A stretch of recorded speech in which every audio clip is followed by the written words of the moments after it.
You know, the past isn't always as settled as we might think. There's this memorial in Vienna, and it says, "Remember for the future." Hmm. But it makes you wonder, what if the future is already shaped by parts of history we thought we understood, but maybe didn't fully grasp? That's a powerful thought, and it really connects to what we're exploring today. Yeah, today we're looking at Timothy Snyder's book, Black Earth, The Holocaust as History and Warning, trying to understand its chilling relevance now. It really forces you to look beyond the familiar narratives of the Holocaust. Exactly. We want to unpack some maybe unsettling truths, look at the conditions that made it possible, and crucially, the warnings Snyder sees for us today. It's not just remembering, is it? It's about understanding this precedent he talks about. A precedent, he argues, is eternal, and the lessons may be still unlearned. Scary thought. Before we really get into it, though, we wanted to mention something you might find interesting. It's a YouTube channel called Mindful Moments. Yeah, it uses AI for analysis of books, offers some really insightful reflections, encourages critical thinking. Just another good resource if you're looking for deeper understanding. Sounds useful. Always Yeah. good to have more tools for thinking. So, starting with Snyder's analysis, Hitler's ideology, he presents it as this dual struggle, right? That's right. It's fascinating. It wasn't just about conquering land from people he deemed inferior. Yeah. Slavs like Ukrainians, Russians, Poles. He had a particular view of Ukrainians, didn't he? He did. Saw them as this sort of slavish mass just waiting for a master. And he desperately wanted Ukraine's land, the Lebensraum. Lebensraum, yeah, living space for Germans. And he pictured this colonial future for Ukrainians. Really basic stuff, scarves, glass beads, very limited information, stripping them down. So it's conquest, but also this. Racial ideology is absolutely central. But it wasn't only about the East, was it? There was this simultaneous fight. Exactly. The simultaneous fight against Jews. He saw them completely differently, as possessing this global power and undermining racial campaigns with what he called their insidious universalism. Insidious universalism. What did he mean by that, practically? Basically, the idea of a shared humanity, common values across races. He saw that as a direct threat to his whole racial hierarchy.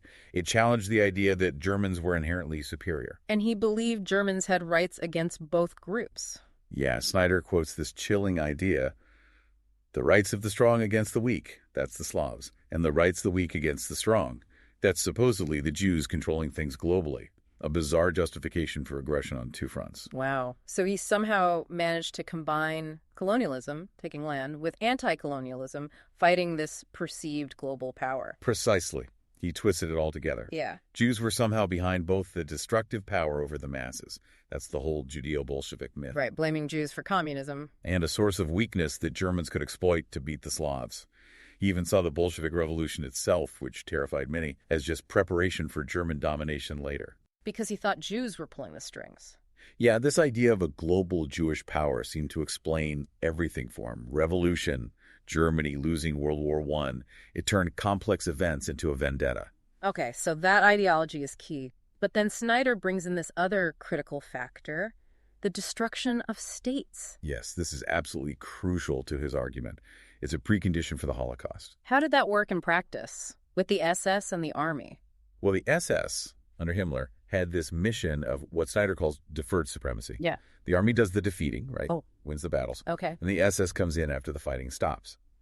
Their job is to eliminate the existing state, the laws, the police, the institutions. To clear the ground. Exactly.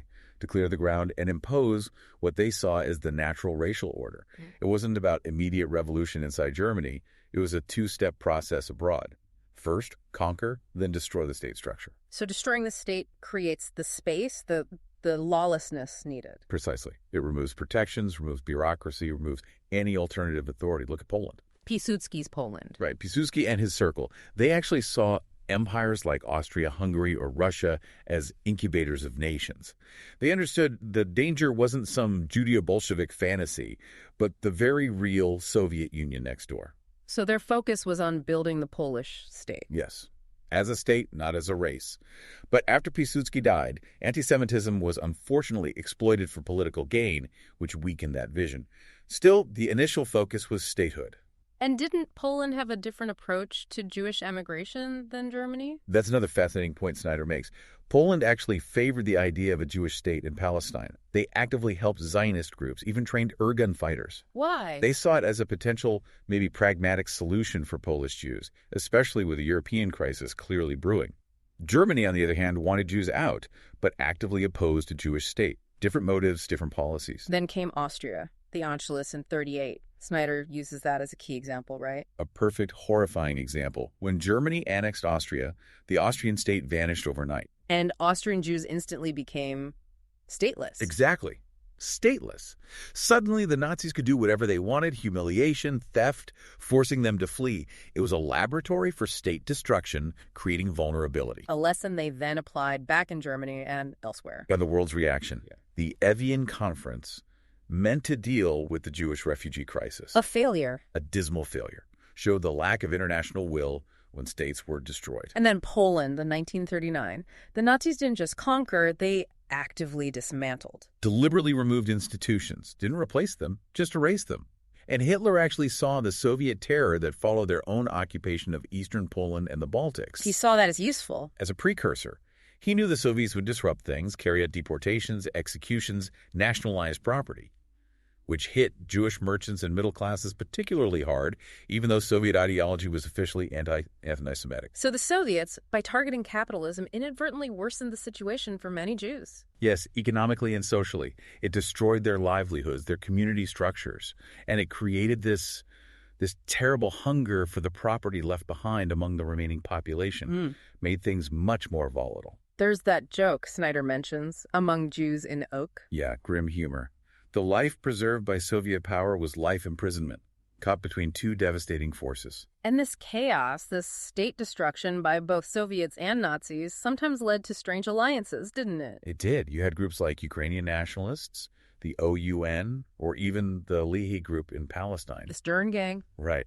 Driven by their own goals, anti-Soviet for the OUN, anti-British for Lehi, they briefly considered aligning with the Nazis. It shows the complexity. But the Nazis weren't interested in their goals, were they? Not at all. The Nazis intended to exploit these groups and then discard them.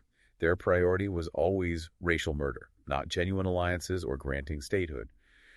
For more on these complex interactions and the broader context, checking out resources like Mindful Moments or our own previous discussions can add layers of understanding.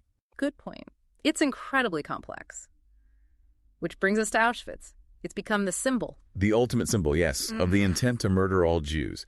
But Snyder raises a paradox. Teaches. That most Jews murdered in the Holocaust were actually killed before Auschwitz became this industrial killing center, mostly further east. By shooting? Yes. The Holocaust by bullets. Mass shootings over pits. Millions died this way. The intense focus on Auschwitz, while understandable, has sort of overshadowed this earlier, more widespread method. And it obscures the collaboration aspect, too. It can, yes. Yeah. Especially the collaboration of local populations, including Soviet citizens in those occupied territories, in the shootings. Yeah. That was a difficult truth for Soviet post-war narratives to handle. And Auschwitz itself only became possible because the Polish state was destroyed. Exactly. It arose directly from that SS state-destroying mission. No Polish state, no Polish law meant the SS could build something like Auschwitz. So the state, its presence or absence, was absolutely critical. Hugely critical. Look at the contrast Snyder draws between Estonia and Denmark, both occupied by Germany.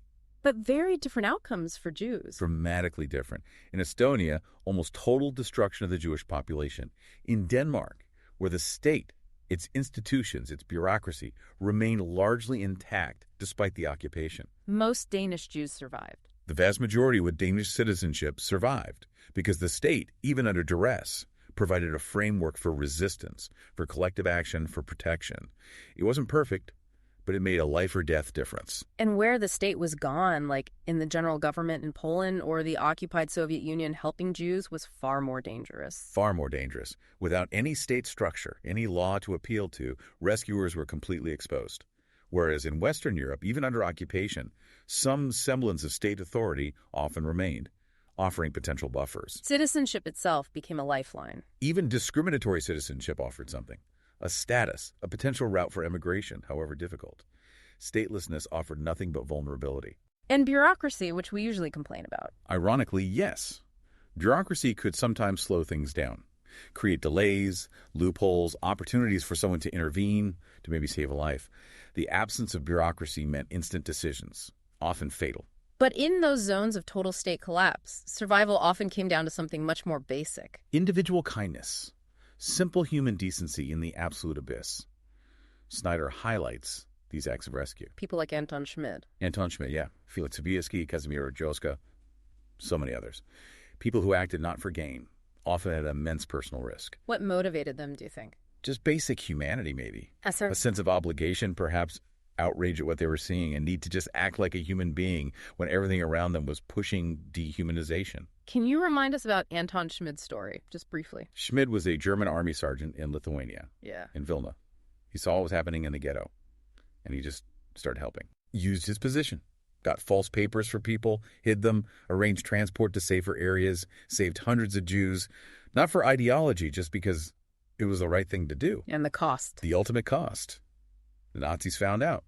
They executed him for what Vasily Grossman later called that stupid kindness, the most human thing imaginable in that hell. Stupid kindness. Wow. Which leads us to Snyder's warning. These weren't just historical events. They hold warnings for now. Yes, he argues the underlying dangerous ideas haven't vanished. This idea of looking at other people's land as just habitat for the taking, it's latent. Still there, potentially. And he points to a shift in our time, maybe, towards a more catastrophic sense of time, similar to Hitler's era. Worries about the future, scarcity. Which can lead to rejecting science, listening to demagogues. Potentially. If you feel the world is ending, maybe rational arguments lose their appeal. And think about future conflicts over food, over water. The risk of scapegoating becomes very real, doesn't it? Just like Hitler did. Blaming a group for systemic problems. Exactly. And it reinforces the importance of the state, of functioning institutions. That was a key insight of Zionism. Snyder notes statehood is vital for survival. So it's dangerous to misinterpret the Holocaust, to see it only as the result of an all-powerful, efficient state. Very dangerous, because that misses the crucial first step, the destruction of states, which created the possibility for mass murder. It wasn't just state power. It was state power unleashed in a vacuum created by destroying other states. And interpretations from both left and right can miss the point. He argues they can, seeing it just as inherent intolerance or just as a market failure. Both miss Hitler's core rejection of Enlightenment values, his embrace of this brutal racial struggle as the meaning of life. So the ultimate warning is inward-looking. We need to confront our own potential for this kind of thinking. I think so. Territorial desires, anti-government fantasies that ignore the protective role of states, science denial, catastrophic thinking, scapegoating. Snyder forces us to see these aren't just historical artifacts, they're life possibilities. Understanding this history, then, isn't just academic. It's vital for preserving humanity. Snyder's point is stark. The precedent is eternal. The lessons aren't yet learned. It's a heavy conclusion, but a necessary one. We've touched on how state destruction paved the way, how twisted ideologies fueled it, and how individual courage still shone through. Glimmers of hope even then. Yeah. But the warning signs. Maybe we see echoes today. Anxiety about resources, eroding trust in institutions, the appeal of easy answers, blaming others. It's worth thinking about critically. Absolutely. So we really encourage you to explore this history further, check out resources, engage with the arguments. Please do subscribe if you found this valuable. Share it with others who might be interested. Consider getting the book. The link's in the show notes. But most importantly, keep thinking critically about these lessons from history and how they might apply today. Thank you for joining us.